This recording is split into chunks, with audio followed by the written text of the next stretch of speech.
Hello, my kings and queens and all in between. Welcome to another episode of Mindful Artist Podcast. This is Andrew Velasquez, your host. That song you just heard is my song called Mi Corazón, written by myself, produced by Aaron McLendon. You can download Mi Corazón wherever you stream your favorite music.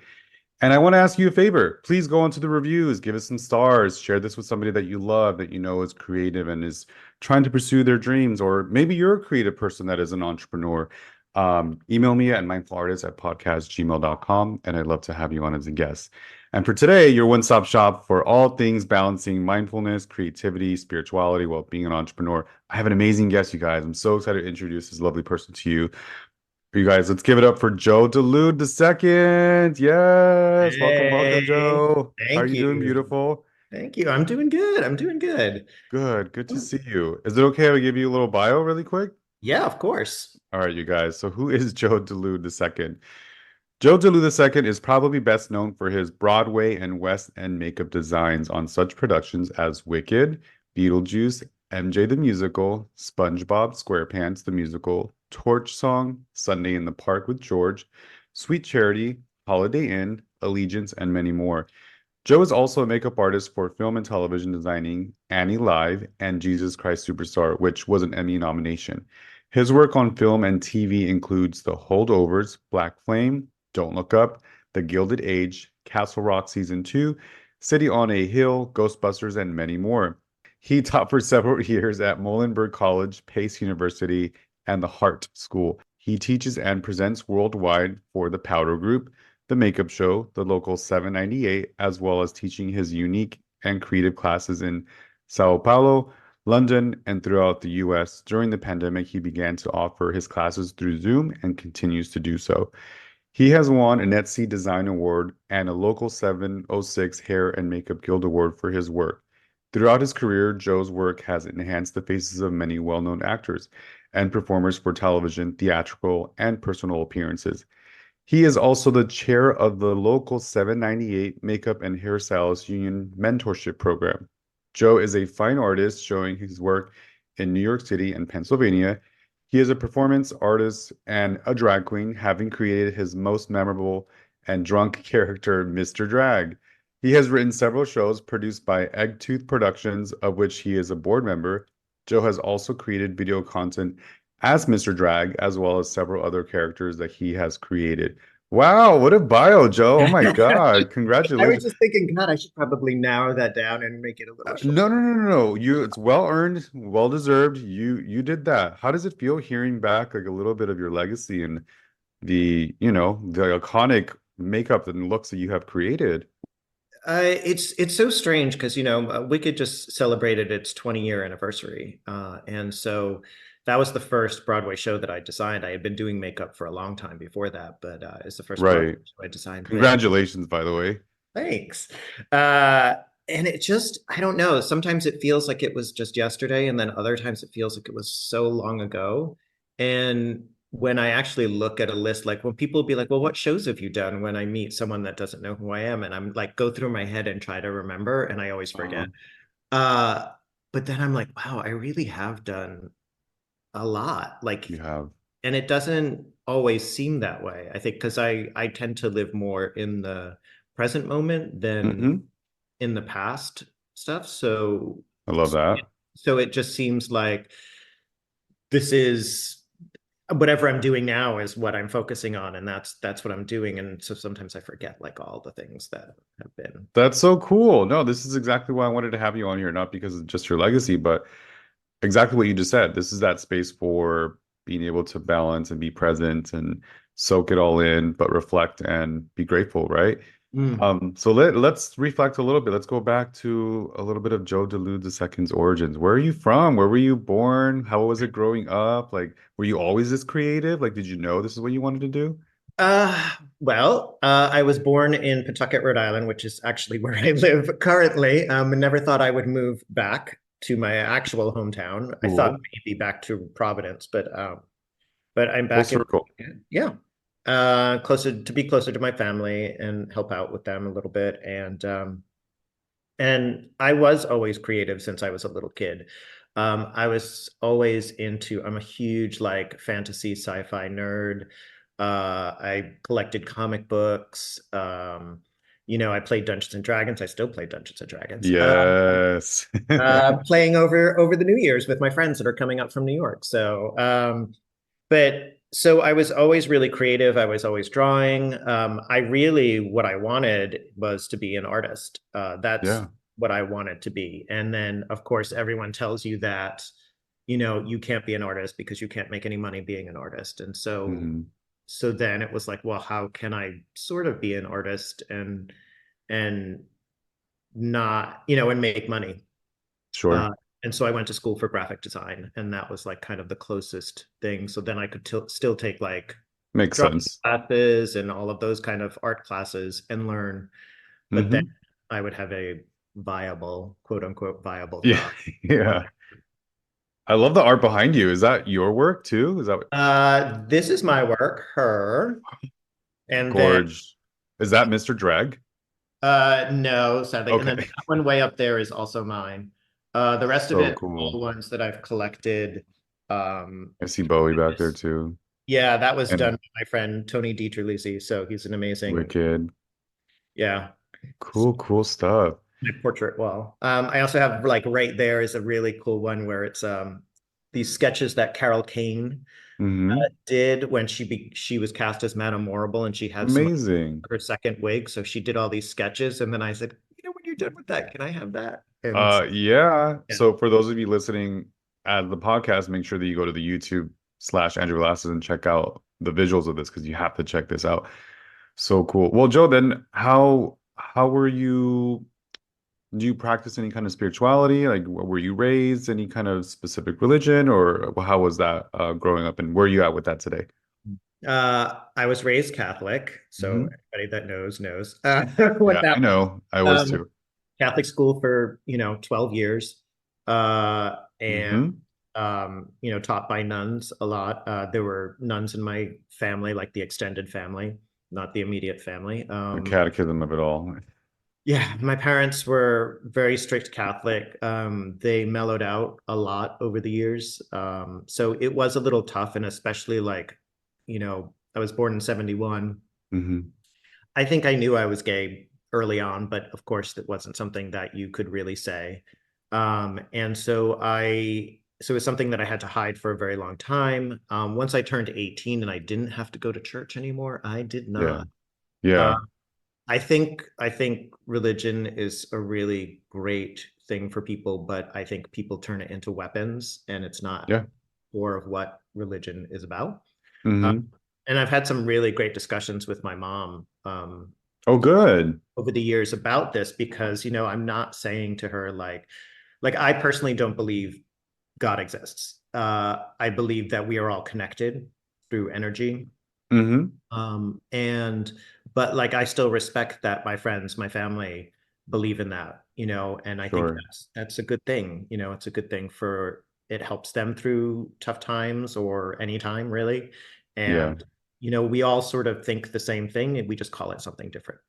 Absolutely. And that's why I wanted to have this safe space for spirituality conversations and just healthy dialogues about being open-minded about it. You know what I mean? Like there's no wrong or right way to practice that, and it should just be a spirituality in general for each individual. So yeah, this is a judgment-free zone for all to learn about everyone's beliefs and not have any kind of judgment towards it, you know? Yeah. Yeah, like I But still have like religious iconography. Like I still have like mhm. on my I have a Dia de los Muertos altar that I keep up year round. Yes, I love A friend that. of mine practiced it. He lived in New Mexico. He's from New Mexico, so they would Okay. practice it every year. And so he was my roommate for a time, and we would practice it. And I just thought, well, why am I just putting this up once a year? Like, why don't I just keep it up all year? And then Yeah. when I need guidance or something from my ancestors, I have it. So like, I have like a statue of Jesus on there, but I also have a statue of Buddha. And Hmm. so it's like, And then I Madonna as well, right? uh, but um, but yeah, so it's like I combine like different spiritualities, like things that I Sure. with from Wiccan, from Yeah. Indigenous Americans, from Mexico, from Yeah. Buddhism, from I like love all of it. these things that have resonated with me. I kind of take them, put them all together, and do something that works for me. That's beautiful. Yeah, and literally everything you just have listed, I've had a guest that has practiced one or all of the above. So it's like it's very fitting. And I also relate to the being raised Catholic and then finding that you're probably sinning and gonna well, at least that's what we were being told that you're gonna go to hell and Yeah. rediscovering yourself that you know, but for me, God is like Mother Nature. And Yeah. so I always say that I'm a student of the University of Mother Nature. And I respect the religion of animals and earth and elements and energy. And that's kind of like my belief. So I really take from a little bit of all religions as well and just make it work for me. And then that's okay. That's okay for each individual, right?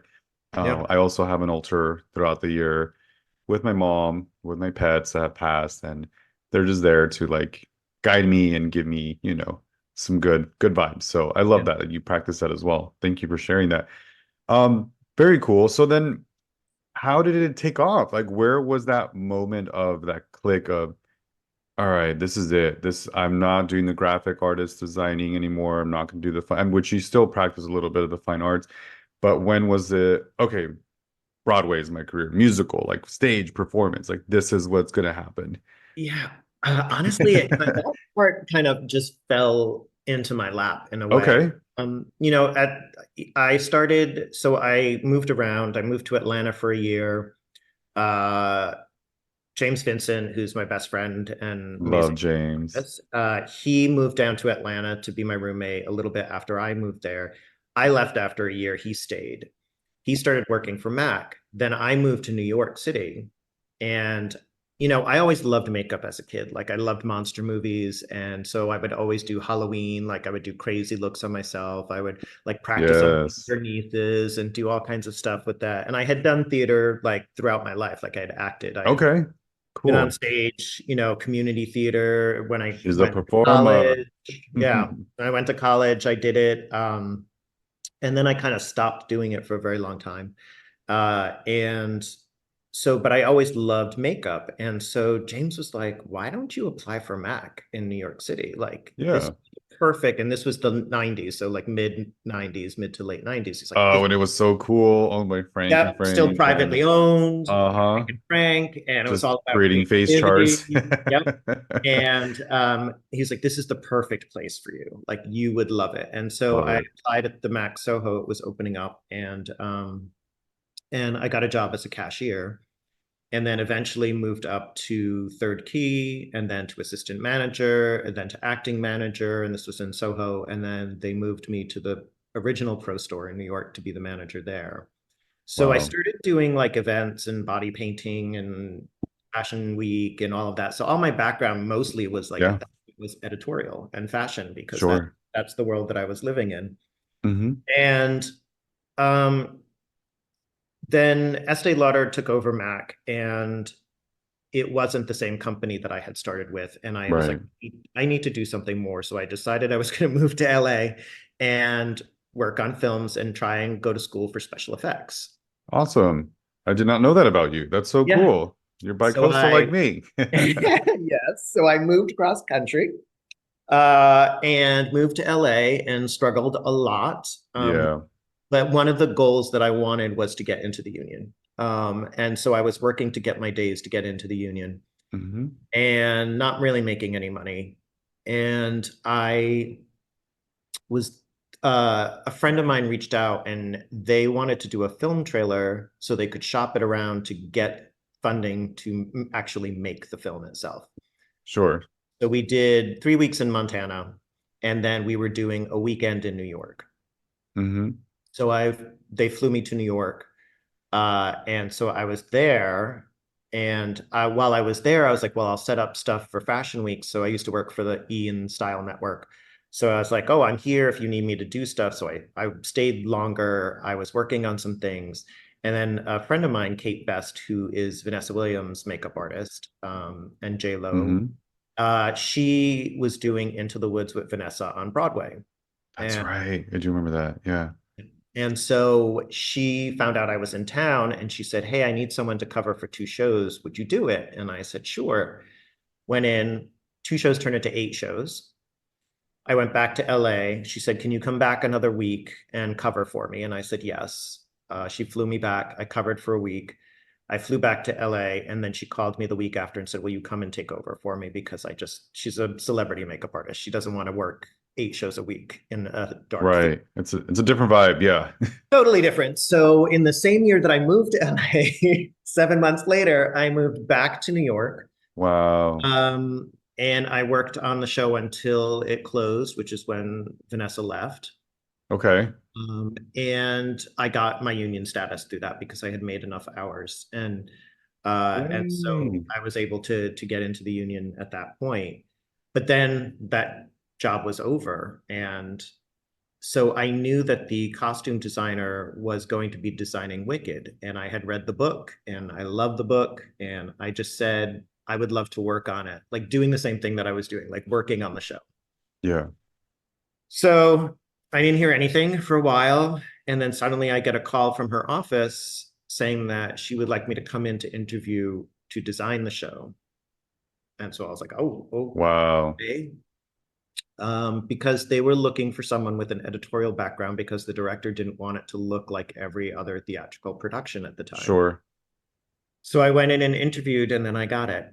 Um, Amazing. and I hired myself to work on it because I was too afraid to just be a designer at that point and didn't have the confidence. So I was like, well, at least if I work on it, I'll be working full time and I'll be making a paycheck.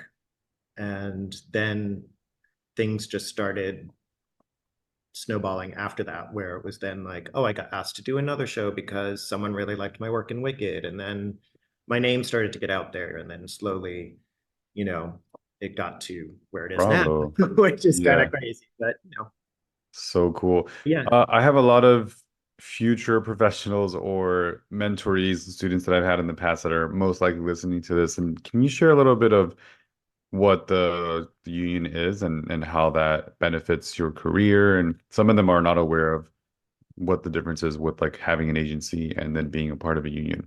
yeah, yeah. For me, it was really important to be part of the union because I wanted to be part of something that would protect me in my workplace. And I also wanted benefits because it's really important to have some benefits and some Sure. retirement. Um, Hmm. and so that was my primary goal. But now, having been more involved in the union and being the chair of the mentorship committee and working in these programs where we are doing these classes in conjunction with RealWorks to Yeah, bring in people who are not in the union, especially POC, LGBTQ plus, um, to bring them in and do a program with them where 798 members teach them. very cool. I've been learning a lot more of like what the benefits of the union are. And I think that, a lot of people may have issues with being in an organized union. And there are some things that like, even I'm like, oh God, it's so businessy. Like I can't, like, it's not my head. Yeah, the But at the adulting of it same all. time, I'm protected. Like Sure. there are rules that productions have to follow. And, with be getting paid, for example, like you work 8 hours, you get your straight pay, whatever that is, but then you get time and a half after that. And then you get double time when it goes into it. You get meal penalties. So Right. someone's not working you 16 hours a day, and then you're getting like $200. So so there's that aspect of it. The other aspect is the benefits and the pension, so that when I retire, Hmm. I can actually have some money from this. Uh, Nice. and also, it's like a really one of the things, especially now that I'm finding being more involved in it, is the sense of community and the fact Yeah, that you have these people who understand what you go through, who maybe are more educated than you in aspects, and so you can go to and say, "Hey, this is happening to me. Is this right, or are they taking advantage of me?" You have the support of the entire union. I love You that. and I think that that's a big benefit. Plus, they do education for the members, and we're going to be expanding on that. I'm on the education committee as well, so That's so cool. yeah, Good so job. we're planning on expanding some of that. As mentorship committee, we're actually going to create an internal mentorship program within 798 Amazing. that will be available in all the districts. So that's our goal for the new year, is to Yes, it's work gonna on that, because happen. that's a lot of work. I'll make sure to put in the links in the description of this episode. But it's local 798 for those that want to look into it a little bit more. And just look for the mentorship tab, and I'm sure We you'll don't find it. have one yet. Okay. We will, because this is the committee finally just formed at the end of this year. So I've been doing this for about 2 years now, but I didn't have a committee until just recently. But we will have one. But you can go to the Okay. website and you can find out. There's a tab for or something that you can click on for non-union members. It will tell you all the information that you need to like get into the union, what the process is, all of that. Beautiful. Well said. Thank you so much, Joe. So I wanted to ask, what practices or routines do you have in place to nurture your creativity and spirituality while running yourself as a business, basically? Hmm. Reading is a big thing for me. I travel a lot, and usually I'm by myself when I'm working on things, and don't always have an associate or someone that I can, go to dinner with, or, on my breaks. So I bring a lot of books, and I bring like physical books, because I don't like reading books off of a screen. I like the actual thing, which sucks because if you're traveling, like I was in Brazil for 6 months. So I had to bring like Yeah. 3 books with me, and I finished them within 3 weeks, and I still had 3 weeks left. So I had to find a bookstore that had English books in it. Yeah. Um, but yeah, so reading really helps me. It kind of helps me settle. It's a great way for me to like go grab breakfast, go have dinner, and just sit by myself and read. I've even like brought my book to bars and just read, Very cool. get a martini and sit and read a book. Little espresso martini with some literature. Um, like the other thing I do too is I love, which I don't get to do unless really I'm home, but I love painting. I love doing art. And there's something about that that really like resonates with me and always has. And now I'm at a point where I'm like, I am an artist. Like when I describe myself, like Absolutely. an artist. Hmm. I do makeup, but I'm an artist. Hmm. And there's something that I just love in the process. This year, for as a Christmas gift to myself, I'm investing in block printing supplies so I can start doing some printmaking. Yes. Uh, and Yeah, uh, keeps your creative juices flowing. It yeah, keeps everything, it's feeding your soul. That way you can, you're kind of doing some selfishness for yourself or just Joe to reignite your passions. And then that way you can go back out into the field and provide the service and the energy that you're going to exude to your staff or your whatever project you're working on. So yeah, I think it's very important for every creative individual to continue to feed your soul and your passion and just keep those creative juices flowing. So I love that you do that. yeah. And I read this book. God, I'm blanking out on the name of it now. It's like the creative process or something. But it is pretty straightforward and made a lot of sense. But it tells you things that you kind of know, but don't really listen to. And one of the things was that not every piece of art that you are making has to be a finished product, and not everything has to be the best. Like sometimes those things are stepping stones to what you're eventually going to do. And Love that. that's changed my idea of like being able to do like these little pieces of art here and there. Like I always thought, oh, I have to have a series. Like this has to be a whole big series, and it has to have some Who meaning. made that rule though? Like that's, you know what I mean? Art is That's subjective what we're too. told. That's what you're told. Like that's how you're going to be successful, or that's the sign of success. Or if people like what you're doing, that's the sign of success. Ah, But that also has changed, where like I'm not doing art for other people now. I'm doing it for me and to make me happy. So, sorry, my husband just got home. Something happened to the dogs, I can tell. oh no. Hold on one second. Yeah, sure. Awesome. Thank you so much for sharing that. Joe, I want since you talked about successes and what people look at for portfolios in a sense.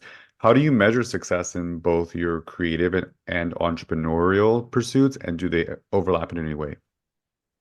Um, it's funny. I've done a lot of thinking about this, probably over the last 5, 10 years.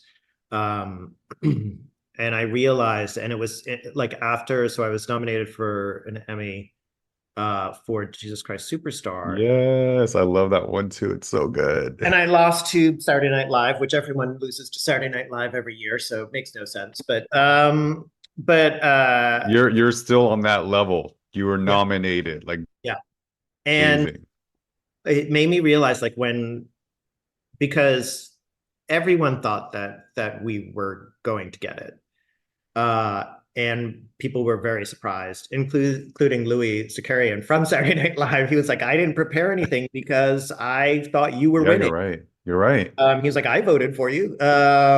So it made me realize like I didn't need that. Like I was amazing. It was an amazing experience. I loved it. Like it was sort of surreal being on the red carpet and being like surrounded by these celebrities and that was really cool. But I realized I was only doing a lot of this stuff, and a lot of the things that I did were to make my family and friends proud of me, Mm. not Mhm. really because it brought me joy. I mean, it did bring me joy, but like that Sure, was sure. the focus of it. And when I started thinking that way and started thinking about just being an artist, it changed my mindset. And so I go into things differently now. It's not about what other people think. It's about doing something that is creatively rewarding for me. And if I feel good about it, then that's the reward. Like if it makes me happy and it Yeah. brings me joy, that's the reward for me. And that's the success for me because I've gotten to a place now where, I'm at the top of my part of the field in theater. And so like there's not much further I can go in that respect, at least keeping in the same thing that I'm doing. Hmm. So it has to be like there's nothing more to achieve in that part of the industry that or a goal to try and set in that part of the industry as being a makeup designer. Sure. After doing it for 20 years. So so I think that it's more like personal rewards and feeling personally successful, rather than getting the outward attention and getting Hmm. the praise from outside. It's more about, is this bringing me joy? Like And Marie. that's part of the evolution of the artists and their style and their aesthetic to be more authentic. And eventually, after you've learned your fundamentals and figure out your strengths, and you said it perfectly, what feeds you joy, and what kind of gives you those butterflies and makes you feel happy. That's really what matters at the end of the day is like, are you fulfilled with what you finished in the product that you delivered for yourself, not for anyone's opinions or acceptance. It's really about how you're accepting yourself and you're loving you. I Yeah. love that. I wanted to also ask if you can share any tips or advice for aspiring entrepreneurs looking to incorporate more creativity and spirituality into their work. Well, I think there's lots of resources out there now. I think Hmm. years ago there was not. We didn't even really have education years ago. Right. Good point. And then I mean the Powder Group I think was celebrating their 20th anniversary, and that was kind of Yeah. the first thing that really, unless you worked for a makeup company, Hmm. never really got education. Yeah. And our group was the first thing that sort of gave that. So now, and a lot of artists have moved into including their spirituality into their practices. And so I think there's so many more resources out there. Um, like with James Vincent, like his Hmm. Rebels and Outlaws, like Love that. and him about talking about creating a space, like your space for people to make it so that when your client comes in or your actor comes in, like you create this safe, calm space. And I think that's one of the reasons I get asked a lot to do a lot of these things, because I have a very calm personality and a very welcoming and warm personality. And so people feel comfortable when they come With into my your energy. Yeah. 100%. um, So I think that's one of the things that can really help. But education, I think, is so important no matter what level you're at. Like you can learn things. I still learn things Oh all. yeah, we're forever students. Yeah. Yes. I think sometimes people think, well, I know how to do that. Like I know how to do that eyeliner. I'm done. Right. Like, what are You you? can have different perspectives, different mediums, different Different styles. Like absolutely. I just remember the time, and this was many, many years ago, when I saw James do a lip with an angled brush, and I was like, Hmm. why did I never think of that? That makes so much more sense. Yeah, I mean it's precision, it's Yeah. balance, right? All the things. Yeah. And lips have always been my hardest feature too. It's a very intimate feature because they're verbal and you're, I think if you get intimidated, you're an artist maybe or a makeup artist's go-to is to like start talking to them, but then you realize, oh, I can't talk to you. I'm doing your lips. So Doing your then, lips, so right. So more it's than about likely they're like going to respond. Yeah, and it's getting harder for me. So I'm having issues with the joints in my hands. So it's getting a little bit more um, difficult for me. Like eyeliner, I still could do really easily. I don't know why. Maybe because it's just a really quick, fast straight thing. line. Yeah. But lips have become, depending on the day and depending on how they are. But My yeah, advice is avoid caffeine, stimulants, just drink oxygen, water, because that'll help you less shaky hands, you know what I mean? But yeah, I can understand the pains as well. mm. Um, but I think having some anti-inflammatories maybe in the nutrition would help a little bit too. Yes, which I have been doing. Turmeric, very Yeah, good. eating turmeric every day, and so in and my doctor, like I finally have a doctor here in Rhode Island, so Good. I'm going to go to a specialist. Just we know it's not rheumatoid, which is great. But Okay, arthritis good. in my family, so it could just be that, and just exercises and things that I can do. But Sure. so like I've gotten to a point too where I still love makeup. Uh, but and I love to design. Like if I could design for the rest of my life, I would design for the rest of my life. The actual act of doing it, I'm not as excited about anymore. And also I'm excited about Hmm. other aspects of it, like producing, directing, those kind of things. Like Yeah. I do it with my drag shows where I write them, produce them, direct them, which is hard when you're on stage trying to direct everybody Yourself. else that's on stage and myself.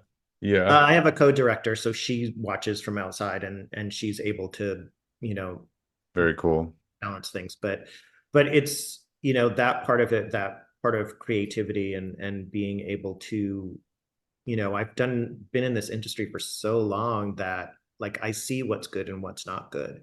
Hmm.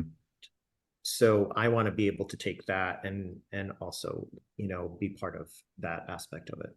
I'm excited for you. I'm excited to see what's going to happen this 2024, you guys. And we're in season with Mindful Artist podcast. So that leads me into my new segment for this season. I'm so excited for this season, you guys. The library is open! Because reading is what? Fundamental. There you have it, darling. Let's take a dive. The library is open. Joe Dulude II, I would like for you to tell us about your favorite book that you're currently reading, or maybe a book from the past that you've read.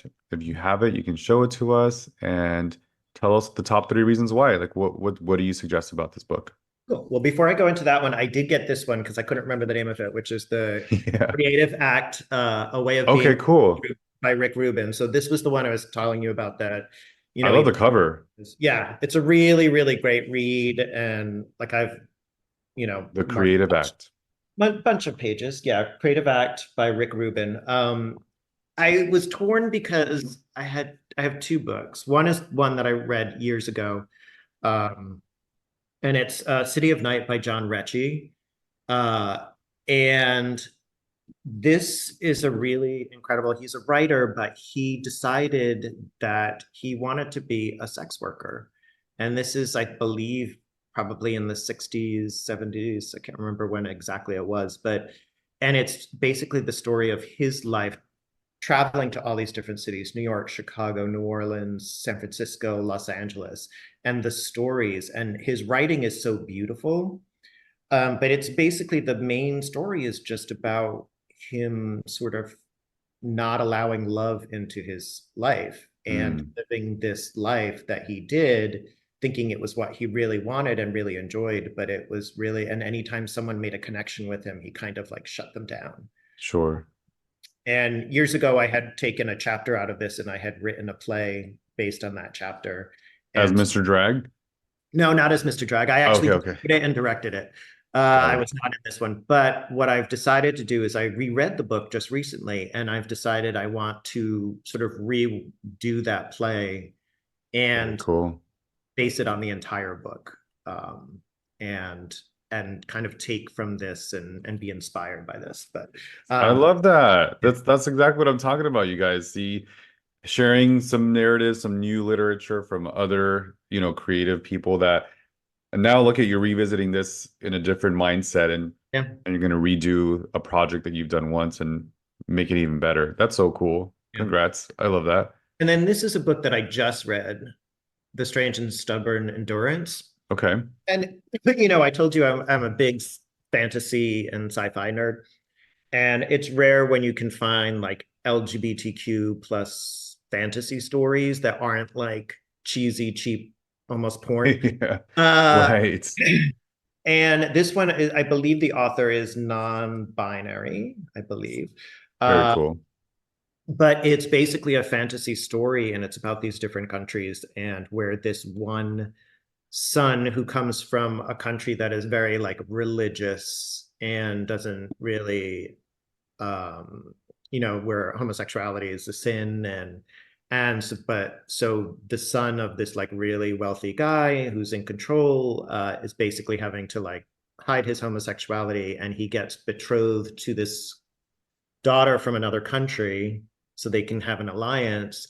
And then the representative from that country comes and finds him in a situation with a man, but the other country has no hangups on sexuality. So Right.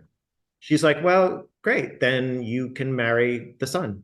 And Don't so tell us the whole thing. What do we want to I'm read? not telling you what happens. I'm just Okay, telling you okay. that that's the basics. So then it's like the Got story it. of him going to this other country and being in a space that like is open to this kind of thing. And it was a really, really That's cool. great, Strange and stubborn?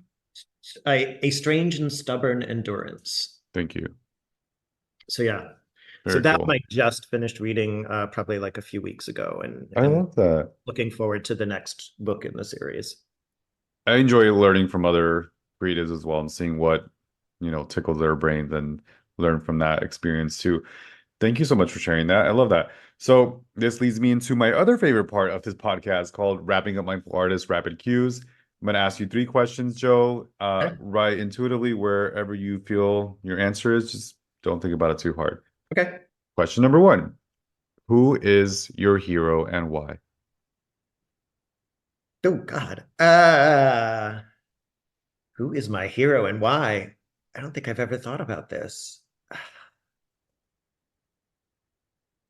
Can I Just come breathe. back to that? Can I come back to that one? I can't We think can of come back to it, and I'll it. ask you question number 2 while Yeah. that kind of marinates a little bit. Yeah. Okay.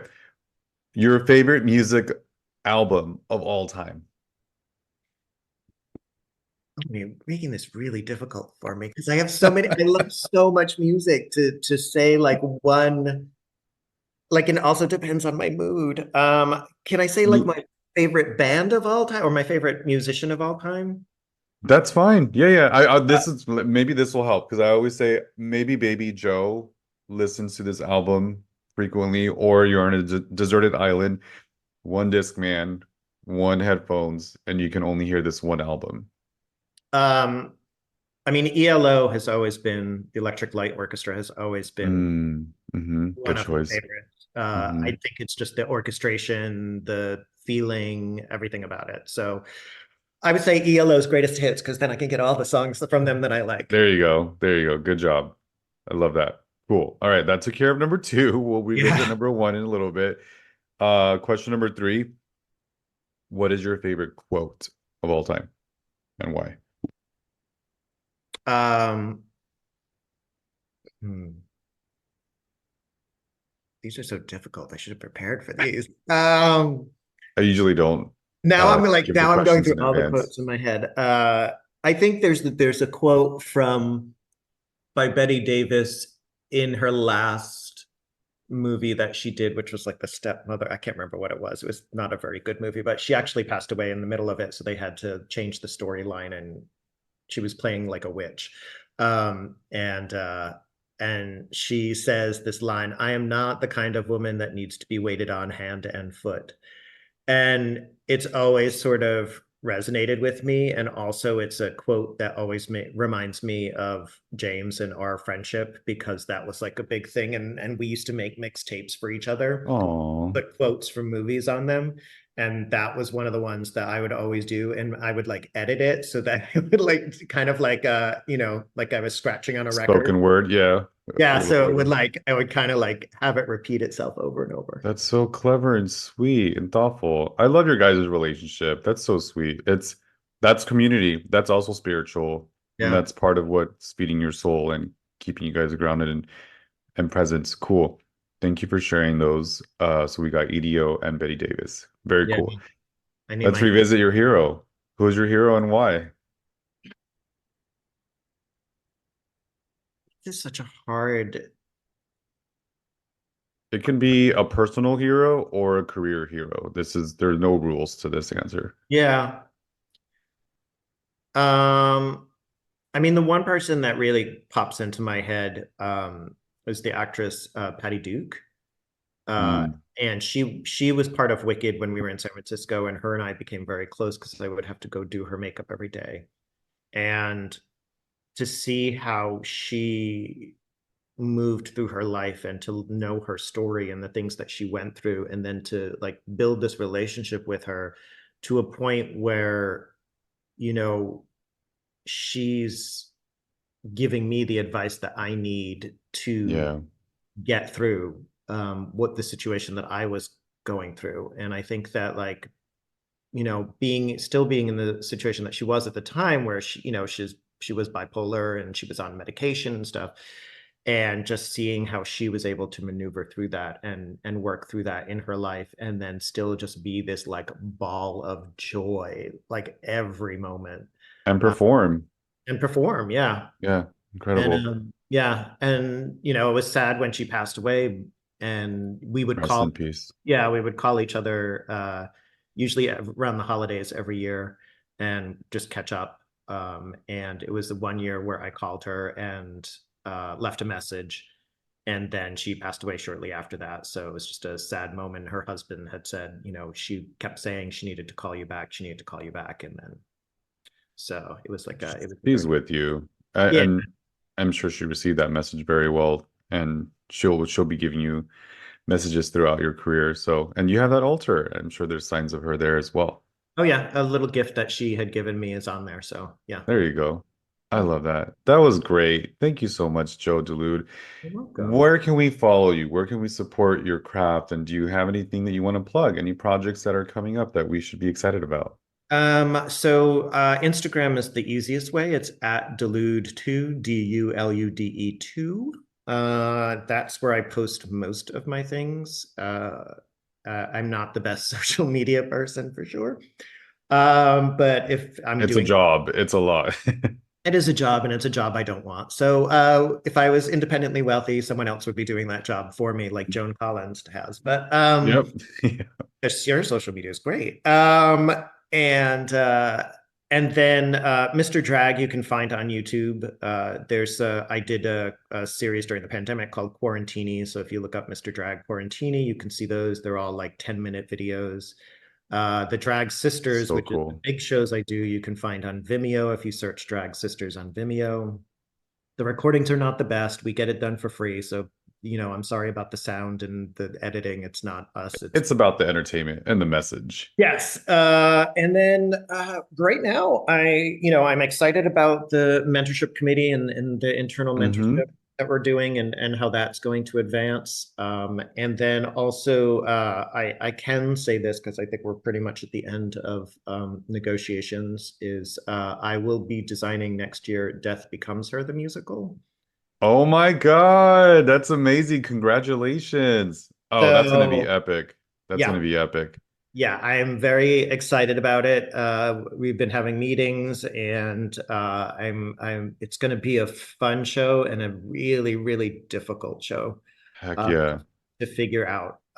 Yeah, it's like a little bit of not only stage theater makeup, but effects and Yeah, maybe and some prosthetics. there's magic. Like, I'm not even sure how we're going to do some of these things, and some of the changes that we have to do. I'm not sure how That's it's so going to rad. happen, but I'm gonna I'll go up there for that for sure. yeah, we're in Chicago. I think it opens eh, May. I think the opening is in May. We Yeah, previews the end of April, and then it'll be coming to Broadway in the fall. I love it. Right around the corner. Congratulations. You guys, that's what I'm talking about. Joe Dulude the second. Let's give him a round of applause. Congrats on all your successes. And thank you so much for sharing your journey, your light, your energy.